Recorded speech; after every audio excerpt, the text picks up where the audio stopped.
This is Rena Little from Little Works Indie Media for Geek Speak. And Greg, do you want to introduce yourself?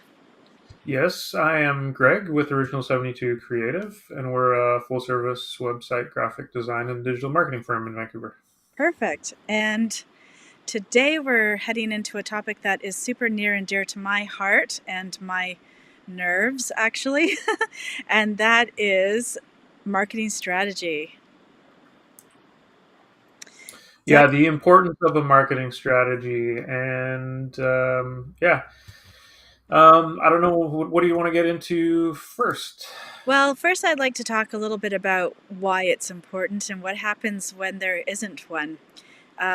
So basically, when you think about how to organize your marketing, there are two types of things that you want to think about. One is strategy and one is tactics. And sometimes people get those two things confused. They'll say, oh, I want to run a bunch of Facebook ads and I'm going to run some TikTok ads and I'm going to send out a newsletter.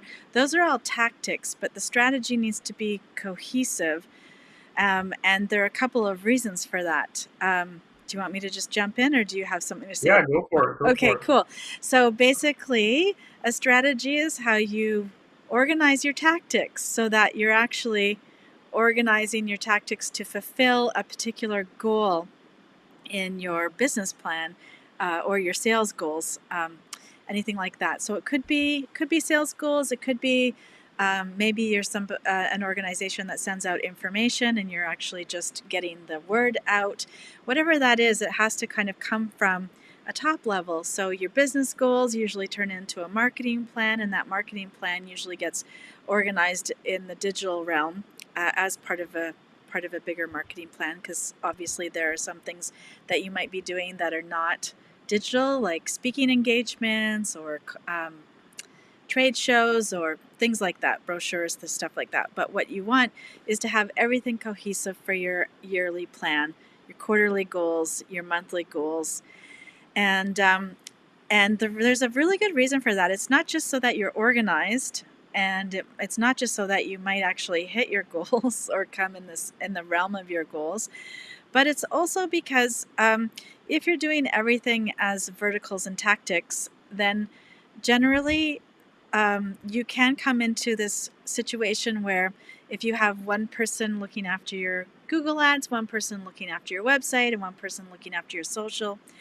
and they're not communicating with each other and they don't have an overall plan, or they don't have an insight to your overall plan as a business owner, then you can have things like overlap um, of, of, um, of tactics. So, for example, a social person may be blogging for you with one goal in mind, and then your SEO company might be blogging for you with a different tactic, like using it differently, or a different goal in mind. So you might be paying for two doubling up on your services.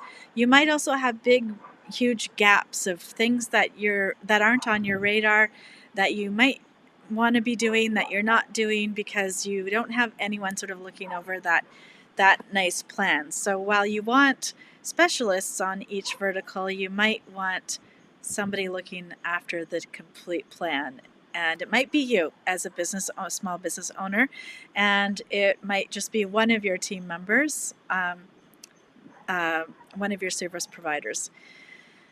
Do you have any questions about that?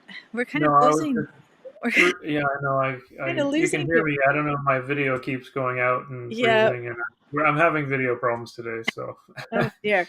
Well, we'll try to um, get through this anyways. And But yeah, no, what you were going on about was definitely I'm on the same page, and for the exact reason what you were talking about was if everybody is just working on their own and doing their own thing, and don't have a cohesive plan, all their voices are going to be projecting different for your business, and you yeah, don't want that. You yeah, want your vision and voice to be the same tone throughout everything that you do, whether it be online or offline. Um, so it's really important to have it now. Um, I have a couple of examples of how that goes wrong sometimes and what that looks like so people can okay, really get sure, go for a good it. understanding. So, Yep. for example, I think I spoke about, like, this was part of my example. There was one client that I had, and and ultimately, when you have a cohesive marketing plan, you also have a really nice cohesive brand going out, which I think is what Greg was getting at with your voice, different voices, and that kind of thing. It also impacts your branding and how your branding is perceived in the world. So in this one particular case, this was a real estate agent. They had us doing the social media. They had another company doing the SEO work, and so that company was blogging, and their blogs were SEO forward. So they were really organized according to keyword ranking, which meant that the content was less interesting, for example, or less relevant, really. So, for example, they wanted to rank in Vancouver for Vancouver events. That was their keyword that I could figure out from their blog, and it was um, November, and they had included events in Vancouver that had already happened in for Halloween, and then they Hmm. had events that weren't coming up until February for Chinese New Year. So that kind of content is like a waste of a keyword in a way for me because it's irrelevant, bad reading, terrible user experience, and not good for your brand. And Yeah. it also was lacking in branding because that company wasn't concerned about putting up a featured image. So when we were doing the blogging for the social side, we were blogging for readers in addition to SEO. So, we had a beautiful photo, we had a really nice article that was relevant, and we had all the keyword stuff organized, keyword on page SEO markup and all that stuff. Um, but so their blogs were seriously contrasting to our blogs, which made for a really weird user experience on their website. And if people signed up for their newsletter or their RSS feed for the blog posts, it doesn't really make sense. Um, and so that's one example. Um, and then the other example that always comes up, especially with Google Ads, is that when you're working with your social person is going to sort of organize you in terms of like what content do we want to feature, what is our promotion, what is our goal for that month or quarter or whatever it is, and we'll be focusing on messaging around that in social. And then we found out that the Google Ads people were focused on a completely different goal. Like they were actually not working at all with any of the content and landing page that we were featuring. And so it Hmm. creates like this disruption. Like if you're going to create a goal for your business and then you don't have one major aspect of your ads team working on that goal, then are you going to reach your goals at all, because social generally can't do everything by itself. It warms up audiences and it performs a big function in your funnel if you're organizing it that way. But Google Ads are an excellent part of that, should be part of that same funnel, not doing their own thing. Hmm. Um, yeah, so so the goals were not really hit in that quarter. Whereas when I work with companies where we're actually using a coordinated effort, and it doesn't mean that I have to do all the work for my clients. I work very well with other service providers, absolutely. But when it's a cohesive um, goal, then those numbers we can blow out of the park way better. You know, like we just really succeed when we're all moving down the same path with the same branding, the same message, the same goal. And we can really help small businesses in a much more profound way when it's all cohesive. When it comes down to it, I think for from my perspective, I feel like people really want to be told what they need to do. Yeah. And so the marketing plan will do that, right? Like there's Yeah. no question in what everybody's doing if they know what the Yeah. end goal is. Yeah. So I was going to try to get into a little bit of how to go about, defining what your marketing plan should be, or Great. because you don't just like, well, these are my goals. Like there's typically things you could do, which is knowing your company inside and out, and what your what's your business summary, what's your company all about, defining that and writing that down, so that everybody in the business knows the mission of the business, as well. For that, having a mission statement, having vision, defining your vision, defining the company values.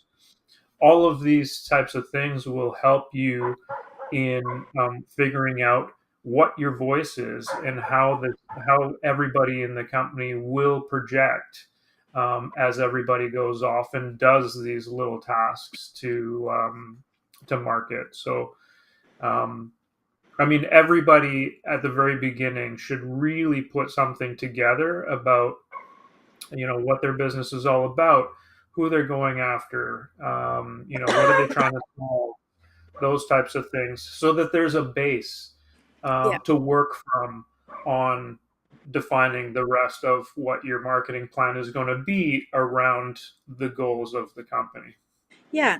So, yeah, those are really great points for sure. And I like to ask my client for their business plan or marketing plan if they've developed one at the beginning of each year. Do you have a new plan? Do you have a new plan? The other thing that you want to hand off to your marketers and service providers of all kinds is your style guide, because that's going to give really clear Mhm. indication of what kind of visuals we're looking for in our branding. Um, what's our palette, our color palette. So usually you have your palette from your logos itself, and then you have an extra palette that you've used probably for your website, um, and that you can use in your marketing, which fonts and what your messaging is. So generally on the style guides, if there are things that you want to avoid, like word specific words, like in the real estate space, I get asked not to use the word bubble ever, and for obvious reasons. And so you want to make sure that all of your service providers know that, so that they're not sending out ads that you're not necessarily seeing, and then you find out much later that you've broken some kind of rule. That you know, lots of industries are regulated in terms of what they have to say and what they can't say, and then clients, we usually sort of build upon their brand as we go. So some clients, like if you're dealing with people in different parts of the world, different gestures might mean different things, and different words have different connotations. So you want to have that all set down as you come along. As you come across these Mhm. things, instances, that's usually how it happens. Is we use something and then it's like, oh no, we can't do that. So we make sure we put it on the style guide so that all the service providers understand, and that should be updated. So that goes hand in hand with your marketing plan. I feel the branding or style guide thing is something that's like majorly lacking in a lot of Yeah, small businesses. yeah, It's just one of those things that people don't really put importance on when they're starting their business, and I can understand that. I yeah, can appreciate that, right? Like spending yeah, money on like defining, your fonts and your colors and stuff like that seem very much at the very beginning something that is a waste, yeah, when there are other things maybe that they deem more important. yeah, But as your business grows, it becomes more and more important. yeah, And one of the reasons I'm doing what I do today, because prior to this I had another company with staff, and did mainly web and e-commerce sites. I realized that so many small businesses don't have this, because every time we got a project, I would ask, can you give me your logo? Do you have, what are your colors? yeah, What's the style of your business, so that I could create yeah, a website Yeah. that matches your brand. Yeah. And nobody could give me anything. So I ended up always like defining it for them, accumulating that information, building the site, and then pushing them to move forward with what we created. Yeah. And I just did that as part of our web design project with them. And then so when I left that business, I was like, this is missing. Like I want to be someone's full, you know, marketing department Yeah. where I can go in and I can define, tweak their logo, create their colors, give them that style Yeah. guide, Yeah. and help them with all of this stuff as well as just doing their website Yeah. and stuff like that. So I'm completely on board with the importance of having that mapped out as early on as you can. Yeah, I agree.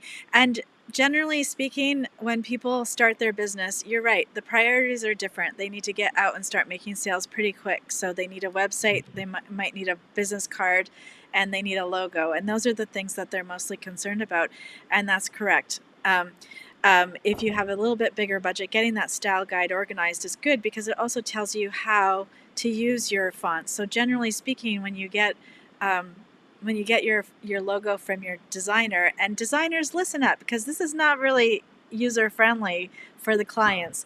What we do is we always make sure, usually what in your style guide, the first thing is your logo and the colors in your logo, and then one thing that you notice is how to position your logo. So it'll tell you how much space to keep around that logo so that it's not butt up against things. But then on the other hand, the designers provide the file package, and when I'm working with a new designer, before they hear my little rant, they inevitably export those files from InDesign um, without any white space around them, or empty space, like clear, what do you call that? Transparent space around it, to Yeah. provide that buffer for the client.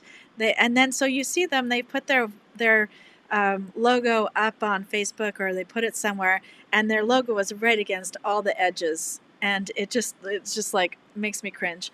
But yeah, so that's usually the first one, is just the logo colors, the logo fonts, and how much space to put around that logo. And then from there, you can add complementary fonts for when you move to your building your website. Usually, your website developer or a designer will give you complementary fonts that they're going to use, and the complementary colors for your palette that go with your logo. Because that's another rookie mistake, is creating your website in the font, in the logo colors itself, because you really want a logo to pop. You don't want it to be blendy in with the rest of your site. So complementary colors are super important. Anyways, we don't want to get too far down the design section because we have about 10 minutes left, but we do want to cover a couple more. There was another topic that we had on our strategy. It was what does it look like, the differences between tactics and strategies, and what was our last point, Greg? I Good forgot. question. I forgot. You I should don't have have wrote my. you I should, don't you have should have my. wrote it down. I know I don't have the. I usually we have it in the Trello card, but with I've got the eCam all up, so I'm a little bit lost on how to get that up. Yeah, Uh, would you for the most part, the business owner would develop the all of these guides, the style guide and the or well mm, on behalf of whoever they're contracting to do it, or talk about defining their company mission statement and vision and well, values. The business owner really should be the one that's creating that well, with the help of a company, the, potentially. right. When you say the company, the design company. So, what I would say is that a designer should walk a client through, a business owner through that process, and there should be discussions on that. Usually, and most designers always do this. They do an intake form, and they establish the personality of the brand during that intake form. Because you'll ask clients things like, how do you want your customers to feel about you, and what is your vision, and what is your mission? So yes, definitely the the business owner should be really involved in this, unless they have somebody else that they've assigned to um, with this task. That sometimes happens, but really the designer should be walking them through, and then the next person who takes that branding document, so it might be a logo designer first, then it might be handed off to a website designer, and then the website designer will add the next layer of information on there, because really a style guide can be as small as just the logo to start, and then it can grow to be a giant manual of branding. Like sometimes there are many pages, um, directing every aspect of the company's brand, which would include things like customer service, how your people interact with people. So, for example, in my company, part of my branding is, I don't want anyone saying no problem to a client instead of you're welcome or it's my Mm-hmm. pleasure. Like I don't like the no problem comeback or the that kind of thing. Um, so, so any of that kind of communication, forward-facing communication, goes in your branding guide. Yeah. Now, a couple of other things I can pop off that are important to getting a good marketing strategy together would be analyzing your customers or defining your target customers, Yeah, as well as doing competitor research. Both right. very valuable to know um, before you actually start creating your marketing strategy. Yeah. Do you have any thoughts on those? Yeah, I do. So in my intake form, we always ask about customers. And usually, when a business owner is really new in their business, they really don't have this locked down. So, for example, insurance brokers will always say, everyone's my client. And it's like, okay, well, that's great. And it's true to an extent. But who are your ideal clients? Who do you want to target market to? Because while the dude down the street needs insurance, and it would be your advice that they get insurance, if they don't have a steady income, and they have a ton of debt load, then insurance is probably not going to be at the top of their priority list.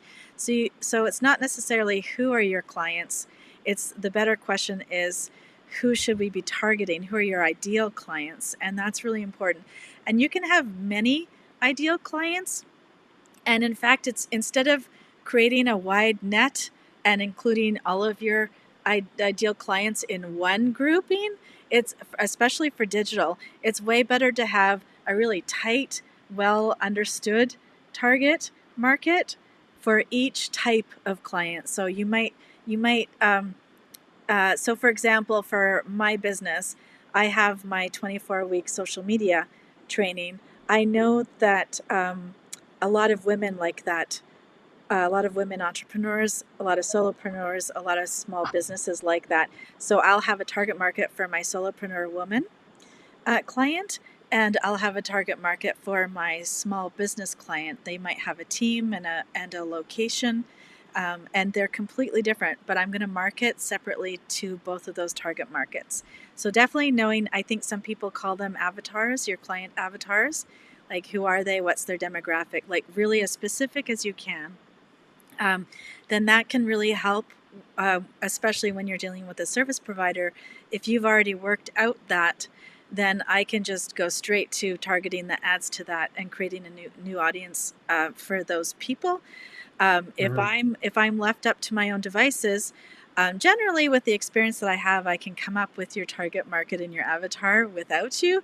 But sometimes there are some markets, like for example, I was dealing with a tool company a couple of years ago, and he was like all about the white collar hobbyist. And I'm like, oh, I would have never thought of that by myself. So I know hobbyist for sure, but I wouldn't have pinned them into the white collar demographic necessarily. So that was a super helpful tip that the business owner really knew already. So that was, and I could just move forward with targeting them rather than um, taking the time to figure that out in my work. Mm-hmm. Yeah. One thing I was gonna say about as you mentioned, casting a wide net type of a thing, um, as opposed to sort of trying to niche down and really target the people who your business is really going for, is the fact that if you're casting that wide net, you could be getting a lot of potential customers that aren't who you're really looking for. Yes. And the fact that these people really waste a lot of time, Yes. um, because you do have to, if they're reaching out or you're reaching out to them and talking to them, and it's not the person you're looking for, that's wasted time. Yes. So casting that wide net and getting a huge amount of people when only a handful of them will end up turning into clients Yes. is wasting a lot of time and resources to deal with all of those. And that's the importance of making sure you are targeting the very specific people that the business is going after. That's right. So, yeah. So, and ad spend. So, when you said resources, I just want to clarify Ad that spend, that's actually yeah. ad spend because people understand ad spend money much better than resources. And you're right, because if you're casting a wide net, and even if you help yourself out by creating a self selection, a self opt out. So, generally speaking, the best way of marketing is to target your ads really specifically so that you're not getting a whole lot of traffic to your site and then a whole lot of drop off. You want to reduce that traffic, that drop off traffic, and you do that by becoming more niche down in your targeting. And then you can also do a self selection. So on your landing page, you want to actually be saying things like, I mean, I'm not really doing, I'm not a copywriter, so I'm just saying that this really roughly, but you want to have things like, um, for example, for my training package with the female solopreneurs, I would actually say, are you a solopreneur who is, and if I'm only targeting women, I don't actually have to say, are you a woman entrepreneur? I can just say, are you struggling in this way to get more clients? And Hmm. do you have a, you can actually help self select. You can say, have you been in business for a while? Or you can find some other way to help them self select. Are you doing marketing on your own? Do you want training? So if I'm trying to put them in a training thing, then I'm like, um, um, if you haven't hit that point where where you're contracting out your marketing work, then this is the course for you. This is a solution for your problems. It's going to get you on board faster. So you do that self select. If you don't want people DIYing, then you might want to have, like, we've got this really great quiz on a engineer's website, and it's to navigate essentially. It helps people navigate which permits they need from the city, but it also tells them at the end of the quiz, you need to get this permit, and you can do this on your own, or you can hire just a regular contractor. You don't need an engineer. And on the other end, it's like, um, you need this permit, and we can help you get that. Book a session, a discovery session with us. And so you funneled the people that require you for that job into your Hmm. booking system, and you funneled all of those other people, the DIY people, back to the city and given them the answer of what they need, which is also really helpful. So you're also building, goodwill with people that might need you in the future. Hmm.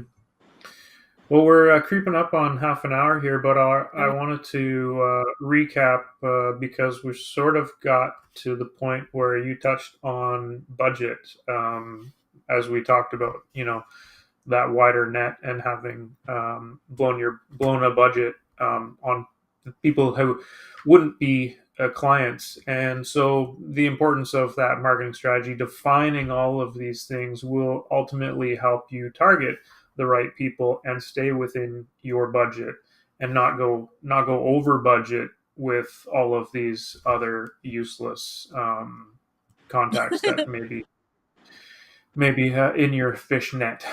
Yeah, and when you actually have budget that's working for you, then you start to scale up that budget if you want to open up that faucet bigger to get more clients in. Or you can start doing things by, instead of wasting all of the money on one thing, you can start to, add other verticals to your mix, which is always great, because not everybody is found in the same spot. Hmm. Not everybody's on Facebook. Let's just put it that way. Yeah. I mean, we didn't even touch on that part of, No. well, I And guess we did, defining your target customers and where they would be to yeah. decide on, where you're Yeah, going to spend your marketing dollars. yeah, I'm almost feeling like now that we've gotten this far, we could probably do a part two on strategy and really get into sort of how, Part two coming your way yeah, very soon, let's do everyone. that. Let's do that. So, what's happening next week, Greg? Do you know? Oh Have yeah, it you up? put me on the spot, I know, eh? right? It's only because I don't have my browser up at the moment. Yeah, I'm looking. Oh, you know what? I have no idea. Okay. TBA, I don't have it open. So Okay. All right. Well, we have we'll, another topic next week. yeah. Tune in And if you and have, find out. It'll be a surprise. yeah, and we are streaming live from the Facebook group, Cyberpunk Marketing Geeks, if you want to join us there. If you have any questions about strategy, put them in the comments below and we'll be happy to address them in our part two. And we'll also leave you an answer as a reply. And join us next week. Thanks, everyone. Thanks. Bye bye.